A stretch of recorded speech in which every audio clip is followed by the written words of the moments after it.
Perkenalkan, nama saya Miftahul Jana Sarvita Yusuf dengan NIM sekolah 2022302368. Di sini saya akan menjelaskan mengenai tugas klasifikasi model pada pertemuan ke-6 untuk presensi. Nah, di sini kode ini dibuat untuk memprediksi apakah nasabah bank akan membuka deposito berdasarkan data profil mereka. Yang pertama, di sini kode ini diawali dengan kita mengimport library yang kita butuhkan dengan mengimport berbagai library yang dibutuhkan. Di sini Pandas digunakan untuk mengolah data dalam bentuk tabel, NumPy untuk penghitungan numerik, sklearn menyediakan tools machine learning seperti pembagian dataset, pre-processing, dan model klasifikasi. Sedangkan Matplotlib dan Seaborn digunakan untuk visualisasi data. Library ini ibarat kontak perkakas yang harus disiapkan sebelum mulai bekerja. Jadi sebelum kita melakukan codingan, kita harus menyiapkan ataupun mengimport library yang mungkin kita akan pakai ke depannya. Selanjutnya, di sini kita akan mengload dataset yang telah ditentukan oleh Pak Faki sebelumnya. Nah, di sini karena merupakan bentuk URL, saya menggunakan variabel terlebih dahulu, lalu melakukan try except untuk apa namanya? Untuk untuk berjaga-jaga apabila ada error. Nah, di sini program mengambil data dari internet atau GitHub dari Pak Faki yang disimpan dalam format khusus menggunakan titik koma sebagai pemisah. Data kemudian dibersihkan dengan menghapus. Jadi di sini kita menghapus data tanda kutip agar kedepannya lebih mudah. Tanda kutip yang tidak perlu di nama kolomnya agar lebih rapi dan mudah dibaca. Nah, selanjutnya di sini ada kode secara otomatis mencari kolom yang berisi informasi tentang apakah nasabah membuka deposito atau tidak. Jika tidak ditemukan, program akan menampilkan daftar kolom yang ada dan meminta kita untuk memilih mana yang menjadi target. Di sini ada tempat inputan, yaitu ada dalam variabel target kolom.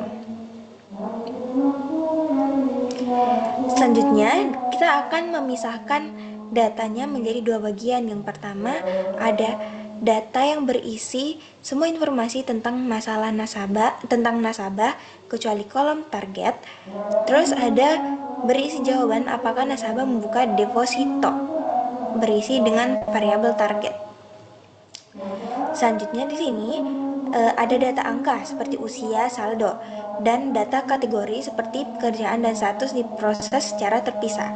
Nah, di sini ada data angka distandarisasi agar skalanya sama, dan data kategori diubah menjadi angka agar bisa diproses oleh komputer. Selanjutnya di sini kita akan membagi data menjadi dua bagian, yaitu yang pertama ada 80% untuk melatih model dan yang kedua ada 20% untuk menguji seberapa akurat modelnya. Pembagian ini dibuat seimbang agar model belajar dari data yang representatif.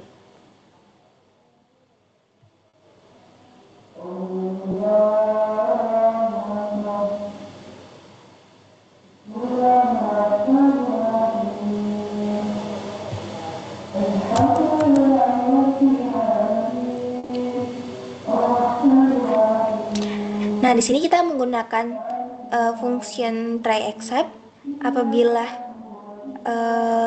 dapat berjalan kodenya, maka akan berlanjut ke kode selanjutnya, dan apabila tidak akan muncul peringatan tidak bisa melakukan stratifikasi. Selanjutnya kita akan menggunakan metode random forest yang cocok untuk data seperti ini. Karena model ini mudah digunakan, bisa menangani berbagai jenis data, memberitahu faktor apa yang paling penting.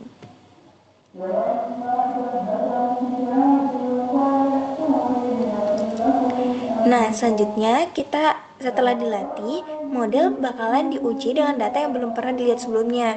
Kita bisa melihat seberapa akurat prediksinya, berapa banyak yang benar dan salah, dan faktor apa yang paling berpengaruh.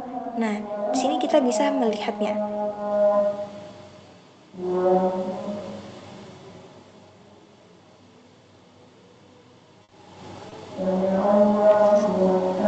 Nah, selanjutnya di sini ada hasil dari keseluruhannya yang bakalan ditampilkan.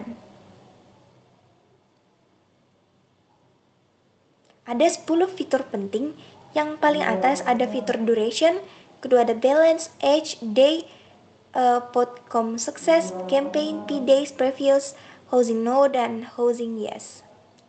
Jadi dari kode dan dari dataset Dari dataset di atas, kita dapat mengambil kesimpulan.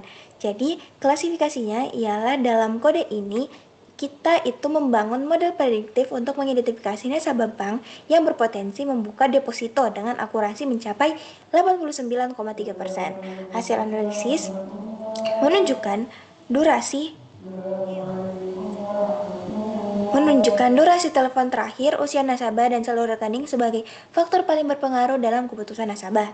Menggunakan algoritma random forest, kode ini secara otomatis memproses data mentah, membersihkan, membagi, dan mengubah format, lalu menghasilkan prediksi siap pakai. Confusion matrix yang terakhir tadi dan grafik fitur penting yang tadi juga membantu tim marketing memahami performa modal dan fokus pada nasabah berpotensi tinggi. Solusi siap implementasi ini cocok untuk meningkatkan efektivitas kampanye perbankan dengan pendekatan berbasis data. Sekian dari saya. Wassalamualaikum warahmatullahi wabarakatuh.